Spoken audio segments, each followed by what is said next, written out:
இன்னும் சில நிமிடங்களில் அப்படின்னு காலையில் 10:30 மணியிலிருந்து காத்து கொண்டிருக்கிறார்கள்.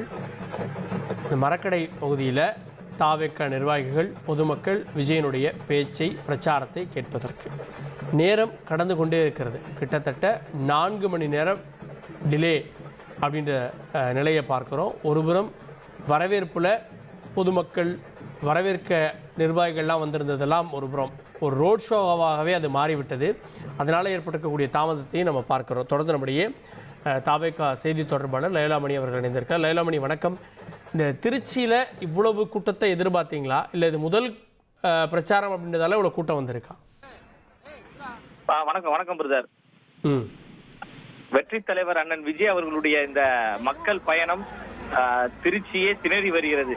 திருச்சியே திக்குமுக்காடும் வகையில் மக்கள் தானாக குடும்பமாக வந்து மிகப்பெரிய ஒரு வரவேற்பை அண்ணன் விஜய் அவர்களுக்கு கொடுத்து வராங்க. இது வந்து மிகப்பெரிய ஒரு நம்பிக்கையை ஏற்படுத்துகிறது. 2026 சட்டமன்ற தேர்தலில் மிகப்பெரிய ஒரு ஆட்சி மாற்றத்தை ஏற்படுத்துவதற்கு ஒரு தொடக்கமாக திருச்சி மக்கள் ஈடுபட்டு இருக்கிறாங்க. மிகப்பெரிய அளவுல கூட்டம். நாங்க இப்படி ஒரு கூட்டம் வரும் என்பதை நாங்கள் எதிர்பார்க்கல. மக்கள் வருவார்கள் என்று எதிர்பார்த்தோம், ஆனால் இவ்வளவு மக்கள் வருவார்கள் என்று எதிர்பார்க்கல. இந்த அளவிற்கு தமிழ்நாட்டு மக்கள் அண்ணன் விஜய் அவர்களை நேசிக்கிறார்கள் என்பதை வெளிப்படுத்துவதுதான் இந்த பெரும் மக்கள் கூட்டம். இதை நாங்கள் குடும்பமாக பார்க்கிறோம். இந்த குடும்பங்கள் இணைந்து மிகப்பெரிய ஒரு மாற்றத்தை 2026 உருவாக்கும். இல்லை, இது முதல் முறை பிரச்சாரம் அப்படின்றதால இவ்வளோ பேர் வந்திருக்கதா பார்க்கலையா? அடுத்தடுத்த முறை குறைஞ்சிரும் அப்படின்ற மாதிரிலாம், ஏன்னா மற்ற அரசியல் கட்சிகளுக்கு அது போல் நடந்திருக்கு இல்லையா? இல்ல, 1967 1977 எப்படி மிகப்பெரிய ஒரு மக்கள் புரட்சி வெடித்ததோ அதே போன்ற மக்கள் புரட்சி 2026 வெடிக்கும். அண்ணா அவர்கள் எப்படி ஒரு கரிஸ்மாட்டிக் லீடராக மக்களால் கொண்டாடப்பட்டாரோ, ஐயா எம்ஜிஆர் அவர்கள் கரிஸ்மாட்டிக் லீடராக மக்களால் கொண்டாடப்பட்டார்களோ, அதே போன்று 2026 மக்களால் கொண்டாடப்படக்கூடிய ஒரு கரிஸ்மாட்டிக் லீடராக மக்கள் எல்லோரும் கொண்டாடக்கூடிய ஒரு தலைவராக அண்ணன் விஜய் அவர்கள் இருக்கிறாங்க. அந்த அடிப்படையில வந்து என்றும் தலைவர் அவர்களை மக்கள் கொண்டாடுவார்கள். ஒவ்வொரு வீட்டினுடைய பிள்ளையாக அண்ணனாக அண்ணன் விஜய் அவர்கள் இருக்கிறாங்க. தலைவர் அவர்கள் என்று வந்தாலும் எப்போது சென்றாலும் இந்த கூட்டம் என்பது இன்னும் அதிகமாகத்தான் ஆகுமே தவிர குறையாது. மக்களின் செல்ல பிள்ளையாக அண்ணன் விஜய் அவர்கள் இருக்கிறார். இது இன்னொரு புறம் எதிர் விமர்சனங்களை ஏற்படுத்தலையா? திருச்சியில் இன்னைக்கு இயல்பு வாழ்க்கை பாதிக்கப்பட்டிருக்கு. காவல்துறை ரோட் ஷோ நடத்தக்கூடாதுன்னு பல நிபந்தனைகளை விதிச்சோ அதை மீறிட்ட மாதிரியான புகார்கள், குற்றச்சாட்டுகள் வராதா? இல்ல, இது ரோட் ஷோ கிடையாதுங்க. இது தலைவர் அவர்கள் திருச்சி விமான நிலையத்திலிருந்து மரக்கடையை நோக்கி பயணத்தை மேற்கொள்றாரு. அப்ப அந்த சாலையை ஒழுங்குபடுத்த வேண்டிய, போக்குவரத்து நெரிசலை கட்டுப்படுத்த வேண்டிய கடமை யாருக்கு இருக்கு? காவல்துறைக்கு இருக்குல்ல. அவர்கள் அவர்களுடைய பணியை சரியாக செய்தார்களா என்று பார்த்தால் அது ஒரு கேள்விக்குறியாகத்தான் இருக்கு. நாங்கள் அரசு விதித்த விதிமுறைகளுக்கு கட்டுப்பட்டு தான் செயல்பட்டு கொண்டிருக்கோம். எங்க தலைவர் அவர்கள் அந்த பேருந்திலிருந்து மேல கூட எந்திரிச்சு வரல. உள்ளிருந்து தான் தோழர்களை, மக்களை பார்த்து கொண்டிருக்கிறாரு. முறையான வசதிகளோட ஏற்பாடு செய்யப்பட்டு தான் இந்த நிகழ்வு நடந்து கொண்டிருக்கு. மருத்துவ வசதிகள், குடிநீர் வசதிகள், எல்லா தன்னார்வ வசதிகள் என்று அரசு விதித்த 23 விதிகளுக்கு உட்பட்டு தான் நாங்கள் செயல்பட்டு கொண்டிருக்கோம். ஆனா காவல்துறையும் அரசும் சரியாக செயல்படுகிறதா என்ற ஒரு கேள்வி நாங்க கேட்க விரும்புறோம். தன்னிச்சையா கூடிடுச்சு கூட்டம் அப்படின்றீங்க. அப்போ அடுத்தடுத்த முறைகளை பாருங்க. முதல் பாயிண்ட்டுக்கு அவரால் வர முடியல, அதனால எல்லாமே டிலே ஆகிட்டு இருக்கு. அடுத்து இது தொடர்பாக அறிக்கை விடுவாரா? நீங்கள் வந்து அந்த பிரச்சார பாயிண்ட்டுக்கு மட்டும் வாங்க, இந்த மாதிரி வரவேற்பு வேண்டாம், இந்த மாதிரி நிற்க வேண்டாம் அப்படின்னு தான் அறிக்கை வெளியிட வாய்ப்பு இருக்கா? இல்ல, நேற்று தலைவர் அவர்கள் ஒரு அறிக்கை வெளியிட்டு இருந்தாங்க. கர்ப்பிணி பெண்கள், வயதானவர்கள், குழந்தைகள் யாரும் வர வேண்டாம் என்று அறிக்கை வெளியிட்டு இருந்தாங்க. அவர் தொடர்ந்து மக்களை நேசிக்கக்கூடிய ஒரு தலைவர். மக்களுக்கு எந்த பாதிப்பும் ஏற்பட்டுவிடக் கூடாது என்பதில் மிக தெளிவாக இருக்கிறாரு. அந்த அடிப்படையில் தொடர்ந்து அடுத்தடுத்த அறிவிப்புகளை தலைவர் அவர்கள் வெளியிடுவதற்கு வாய்ப்புகள் இருக்கிறது. மக்களுக்கு நாங்க சொல்ற ஒரு வேண்டுகோள் என்னன்னா, இவ்வளவு திரளான ஒரு கூட்டம் வந்து பொதுமக்களுக்கு இடையூறு ஏற்படுத்துற வகையில இருக்க வேண்டாம். நிறைய சேனல்கள்ல லைவ் எல்லாம் போயிட்டு இருக்குது. தந்தி டிவில எல்லாம் லைவ் போயிட்டு இருக்குது. வீட்டில் இருந்து பார்க்கக்கூடியவர்கள் வீட்டில் இருந்து பாருங்க. நீங்கள் இருக்கக்கூடிய இடத்தை நோக்கி தலைவர் அவர்கள் வராரு, உங்களை சந்திப்பதற்காக வராரு. அதனால மக்களும் தோழர்களும் ஒத்துழைப்பு கொடுக்க வேண்டும் என்பதை நாங்க ஒரு வேண்டுகோளாக முன்வைக்கிறோம். இப்போ இந்த கிரௌடு வந்து பொதுமக்கள் பாதி அப்படின்னா உங்கள் நிர்வாகிகள், உங்கள் கட்சியை சேர்ந்தவங்களும் இருப்பாங்கல்ல, அதை ஒழுங்குபடுத்த வேண்டிய பொறுப்பு உங்களுடைய கட்சி நிர்வாகிகளுக்கு தானே இருக்குது. அதை அடுத்தடுத்த முறைகளை சரி பண்ணுவாங்களா? இல்லை, நீங்கள் அந்த வீடியோவில் பார்த்தாவே உங்களுக்கு தெரியும். ஆம்புலன்ஸ் வருகின்ற பொழுது அந்த ஆம்புலன்ஸ் வந்து விரைந்து செல்வதற்கு உண்டான வழிமுறைகளை ஏற்படுத்துவது காவல்துறை கிடையாது. எங்கள் கட்சியினுடைய தொண்டர்கள், எங்கள் கட்சியினுடைய தோழர்கள் தான் முன்னெடுத்து கொண்டிருக்கிறாங்க. அந்த சாலையை நெறிப்படுத்தி ஒழுங்குபடுத்தி கொண்டிருப்பது எங்க கட்சியினுடைய தோழர்கள் தான் முன்னெடுத்து கொண்டிருக்கிறாங்க. கூட்டம் கட்டுக்கடங்காத அளவிற்கு வருகின்ற பொழுது அதை முறைப்படுத்த வேண்டிய கடமை எங்க தோழர்களுக்கும் இருக்கு, அரசுக்கும் இருக்கு, காவல்துறைக்கும் இருக்கு. காவல்துறையினரும் முறையான ஒரு ஒத்துழைப்பு கொடுத்தால் இதை கட்டுப்படுத்தக்கூடிய ஒரு சூழலை ஏற்படுத்தும். அமைதியான முறையில் தான் இந்த மக்கள் சந்திப்பு பயணம் நடந்து கொண்டிருக்கு. இந்த மண்ணையும் மக்களையும் எங்க தலைவர் அவர்கள் எப்படி நேசிக்கிறார்களோ அதே போன்று தோழர்களாகிய தொண்டர்களாகிய நாங்களும் மக்களை நேசித்துக் கொண்டிருக்கோம். வெறும் கட்சி தோழர்கள் மட்டும் அவங்க கிடையாது. வெகுஜன மக்கள், பாமர மக்கள், எல்லா மக்களும் அந்த அந்த மக்கள் வெள்ளத்தில் இருக்கிறாங்க. அமைதியான முறையில் தான் நடக்குது. எந்த பிரச்சனையும் வராது. இது ஒரு மக்களுக்கான ஒரு பயணம் மிக சிறப்பான முறையில நடக்கும்.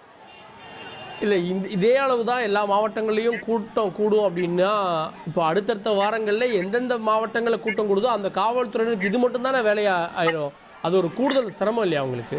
அதாவது இது கூட்டம் என்பது கூட்டப்பட்ட கூட்டம் கிடையாது, தானாக கூடிய கூட்டம். இது அன்பால் கூடிய கூட்டம். பணம் கொடுத்தோ, சாப்பாடு கொடுத்தோ, மற்ற பரிசு பொருட்களை கொடுத்தோ திமுகவை போன்று அதிமுகவை போன்று மக்களை நாங்கள் கூட்டவில்லை. தலைவர் என்கின்ற முகத்திற்காக, அண்ணன் விஜய் என்கின்ற ஒரு பெயருக்காக அன்பால் ஈர்க்கப்பட்ட, ஒரு கரிஸ்மாட்டிக்கால் ஈர்க்கப்பட்ட மக்கள் கூட்டம், ஒரு மாற்றம் வேண்டும் என்று விரும்பக்கூடிய ஒரு கூட்டம்.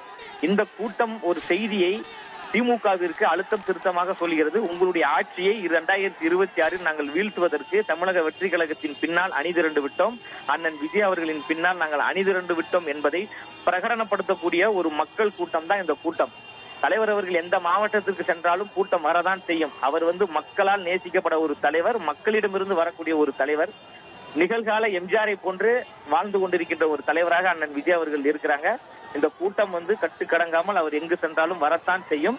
அதை ஒழுங்குபடுத்தக்கூடிய வேலையில் கட்சியினர் நாங்கள் ஈடுபட்டிருக்கோம். அதே போன்று அரசும் காவல்துறையும் துரிதமான நடவடிக்கையில் ஈடுபட்டு ஒழுங்குமுறையை செய்து தர வேண்டும் என்று நாங்கள் ஒரு வேண்டுகோளை முன்வைக்கிறோம். நிபந்தனைகளை நாங்கள் கடைபிடிக்கிறோம் அப்படின்னு சொல்றீங்க, ஆனா பின்னாடி வரக்கூடிய வாகனங்களும் அதை தடுக்க முடியாத அளவுக்கு இருக்கு. எங்க தலைவருடைய அந்த வாகனத்துக்கு பின்னாடி 5 வாகனத்துக்கு மேல ஏதாவது ஒரு வாகனம் வருதா பாருங்க. நாங்கள் கரெக்டாக கடைபிடிக்கிறோங்க. இப்போ ரோட் ஷோ நடத்தக்கூடாது அப்படின்னா பரமக்குடிக்கு துணை முதலமைச்சர் ஐயா உதயநிதி ஸ்டாலின் அவர்கள் போனாரு. அவர் ரோட் ஷோ போறாரு. ஐயா ஸ்டாலின் அவர்கள் ரோட் ஷோ போறாங்க. ஸ்டாலின் அவர்கள் வருகின்ற பொழுது முன்னாடி 50 வண்டி, பின்னாடி 50 வண்டி போகுது. அப்ப அந்த சட்ட திட்டங்கள் முதலமைச்சருக்கும் துணை முதலமைச்சருக்கும் கிடையாதா? எல்லாரும் அந்த கடைபிடிக்கணுங்க சார். அவங்க புரோட்டோகால்ல கான்வாய் அவங்களுக்கு செல்வதற்கு இருக்கு. இப்போ விஜயினுடைய புரோட்டோகால் என்ன? பாதுகாப்பு வழங்கப்பட்டிருக்கு. அதுதான் ஸ்டாலின் பரமக்குடி போறாருங்க. அங்க கான்வாயின்னு சொல்றீங்க. அரசு அதிகாரிகள் வண்டியா போகுது. கட்சி கொடி கட்டின வண்டி எவ்வளவு வண்டி பின்னாடி போகுது? எங்களுக்கு ஆதாரம் காட்ட முடியும். சட்டம் என்பது எல்லாருக்கும் சமம். அப்ப அந்த அடிப்படையில ரோட் ஷோ இவங்க தான் நடத்தணும், இவங்க நடத்தக்கூடாதுன்னு ஏதாவது சட்டத்துல இடம் இருக்கா? முதலமைச்சர் ரோட் ஷோ பண்ணிக்கலாம், சாமானிய மக்கள் யாரும் ரோட் ஷோ பண்ணக்கூடாதுன்னு சட்டத்துல இடம் இருக்கா? கிடையாது. சட்டம் எல்லாருக்கும் சரியான ஒரு சமத்துவத்தை தான் முன்வைக்குது. அப்ப அந்த அடிப்படையில நாங்க ரோட் ஷோ எதுவுமே நடத்தலையே. திருச்சியிலிருந்து மரக்கடை நோக்கி நாங்க செல்றோம். மக்கள் தன்னியல்பாக எங்க தலைவரை வரவேற்கிறாங்க.